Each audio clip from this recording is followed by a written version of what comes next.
that is a good perspective, that I will restrict myself to the seed round only. I will not talk about Series A or Series. That's a good input I have got. So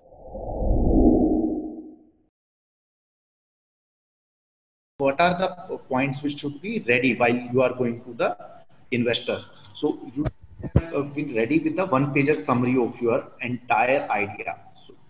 So people keep saying that you should have a pitch deck, but I keep explaining to the people that you should have a one-pager summary of your idea itself, because anytime in case investor you are approaching to the investor, you should share that one pager so that he can take the decision whether he want to spend time with you for having your 25 minutes or 30 minutes pitch or no. So one pager should be there, pitch deck should be there, and once he is convinced that he is interested to invest in you, then he will ask you for a business plan. So business plan should be ready, and once he is also convinced about the business plan, so he will ask for the capitalization table so that he can assess that how much shares he is getting for the investment and what will be the future plan. So capitalization table is important, and once this will be done, then you need not to be worried. So first for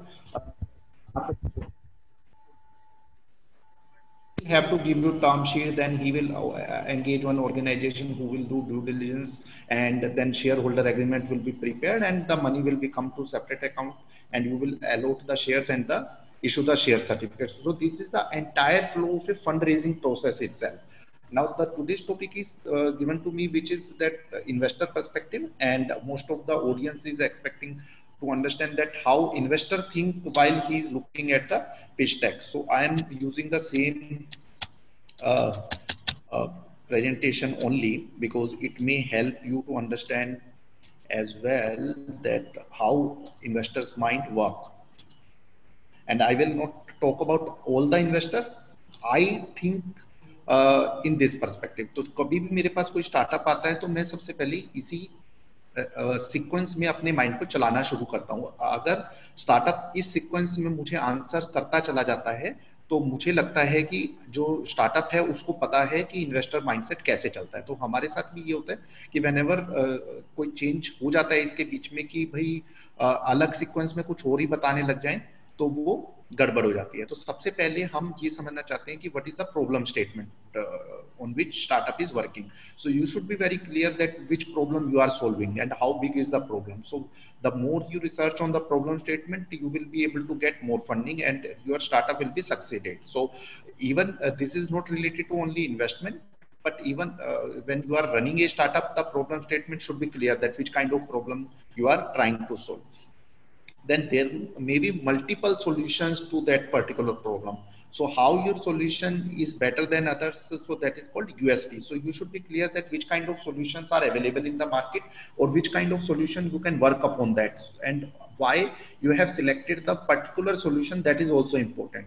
So आपने problem बता दी investor को, then आपने solutions बता दिए और उसमें से आपने अपना सॉल्यूशन को ये उसको एक्सप्लेन कर दिया कि ये सॉल्यूशन सबसे बेस्ट है. तो अगर एक इन्वेस्टर जब ये समझ रहा होगा तो वो देखेगा अच्छा ये प्रॉब्लम मुझे समझ में आ गई है, सॉल्यूशन समझ में आ गया है, अब आप मुझे ये बताओ कि जो कंपटीशन है आपका इस मार्केट के अंदर वो क्या है और किससे आप कंपीट कर रहे हो. तो आप उसको समझाओगे कि मेरे ये कंपटीशन है और इस कंपटीटर से इस तरह से मैं बेटर हूँ और मैं ये कंपीट करने के लिए ये स्ट्रेटजी अपनाने वाला हूँ. गो टू मार्केट स्ट्रेटजी मेरी डिफरेंट रहेगी, या फिर मेरा एज रहेगा अर्ली स्टेज मूवर एडवांटेज का, या मेरा ये रहेगा.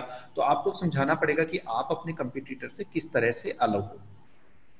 जब आप उससे कंपटीशन के बारे में समझा देंगे, then he will like to understand कि अच्छा आप तो फंड तो ले रहे हैं मुझसे 40-50 lakh rupees, but what will be your revenue model, how you will earn money. तो आपको रेवेन्यू मॉडल के बारे में क्लैरिटी होना बहुत ज्यादा जरूरी है. इसके बाद कि जब उसको समझ में आ गया कि प्रॉब्लम स्टेटमेंट ये थी, सॉल्यूशन इसका ये दे रहे हैं आप, उसके बाद आप ये आपकी यूनिक सेलिंग प्रोपोजिशन है, कंपटीशन से आप इस तरह से बेटर है, तो आप और कमाएंगे कैसे, ये एक इंपॉर्टेंट क्वेश्चन है कि रेवेन्यू मॉडल आपका क्या होना चाहिए. जब उसको रिवेन्यू मॉडल भी समझ में आ जाता है तो वो लगभग इन्वेस्टर आपका 60-70% माइंडसेट बना चुका होता है कि हाँ ये मुझे समझ में आ रहा है, ये रिजेक्शन है. तो उस टाइम तक आपका 80% काम ही हो जाता है मोस्टली रिवेन्यू मॉडल तक. अब इसके बाद इंपॉर्टेंट चीज जो बचती है वो बचती है टीम. लेकिन टीम से पहले आपके लिए इंपॉर्टेंट ये भी है कि आप उसको समझा दें अच्छी तरह कि what is the market size which you are looking for. तो मार्केट साइज अगर बड़ा है, स्केलेबल मॉडल है, तो इन्वेस्टर कन्विंस हो जाएगा कि मार्केट साइज अगर बड़ा है तो हम भी इस कंपटीशन के अंदर फिट हो सकते हैं, नहीं तो अगर मार्केट साइज ही छोटा होगा और उसके अंदर टारगेट मार्केट बिल्कुल ही छोटी रह जाएगी तो he will never be interested in your business, he will say कि वो ये तो मार्केट ही बड़ी छोटी है, why I should invest in your company. और उसके बाद आपको ये बताना जरूरी है कि आपने अब तक इस स्टार्टअप के लिए क्या किया, कब आपने आइडिएशन किया, कब आपने प्रोटोटाइप बनाया, कब आपने मार्केट में फर्स्ट कस्टमर को अप्रोच किया, या नहीं भी किया तो कब आप करने वाले हैं, और करने के बाद आपको क्या लगता है कि आपके पहले 1000 कस्टमर क्या कब हो जाएंगे। ये मैं केवल इंडिकेटिव फिगर दे रहा हूँ, हर एक में अलग अलग हो सकता है। अगर आप B2B बिजनेसेस हैं तो मे बी कि हमारे पहला कस्टमर कब मिलेगा और पहले 10 कस्टमर हमें कब मिलेंगे और पहले 100 कब मिलेंगे। तो इस तरह से आपका जब माइलस्टोन सेट होगा तो आप उसको बड़े अच्छी तरह ग्राफिक वे में समझा सकते हैं कि मेरी ग्रोथ कैसे होगी और मेरा जो प्रोडक्ट है वो इम्प्रोवाइज कैसे होगा, क्योंकि आपने सारी फीचर तो एक दिन लॉन्च कर नहीं सकते, आप धीरे धीरे करके लॉन्च करेंगे। कि आपने कहा कि मैं सबसे पहले इसमें एक फीचर डालूंगा, फिर जब ये हो जाएगा तो मैं प्रीमियम वर्जन लाऊंगा। तो आपका जो माइलस्टोन है ना वो ग्राफिक वे में इतना अच्छी तरह समझ में आना चाहिए, इन्वेस्टर एक बार में समझ में आ जाए उसको कि क्या है क्या नहीं है। अगर आप बहुत ज्यादा लंबी प्रेजेंटेशन बनाते हैं ना 15-20 स्लाइड्स की, तो भी इन्वेस्टर का जो वो है वो लूज हो जाता है। और अर्ली स्टेज पर तो मैं स्ट्रोंगली रिकमेंड करता हूँ कि 12 स्लाइड से ज्यादा ऊपर आप प्रेजेंटेशन बनाओ ही मत, बहुत ही ज्यादा जरूरी हो तो 14 से 15 तक, इससे ज्यादा नहीं। क्योंकि आपने हिस्टोरिकली भी देखा होगा कि जब भी आप किसी इन्वेस्टर से पिच करते हैं तो कभी भी इन्वेस्टर आपको 15 मिनट से ज्यादा नहीं देता बोलने के लिए, वो भी जब आप एलिवेटेड पिच नहीं कर रहे हैं, नॉर्मल पिच कर रहे हैं। 15 मिनट से ज्यादा आपको कभी भी टाइम नहीं मिलेगा। लास्ट में आप उसको ज्यादा से ज्यादा टाइम क्वेश्चन पूछने का दीजिए 10-12 मिनट का, ताकि आप उसके माइंड में जो चल रहा है वो आंसर कर सके। कई बार हम क्या करते हैं, हम अपनी प्रेजेंटेशन को इतना लंबा कर देते हैं कि हम 30-25 मिनट तो अपनी प्रेजेंटेशन में ही ले जाते हैं, तो फिर इन्वेस्टर के पास तो कुछ क्वेश्चंस पूछने के लिए बचता ही नहीं है।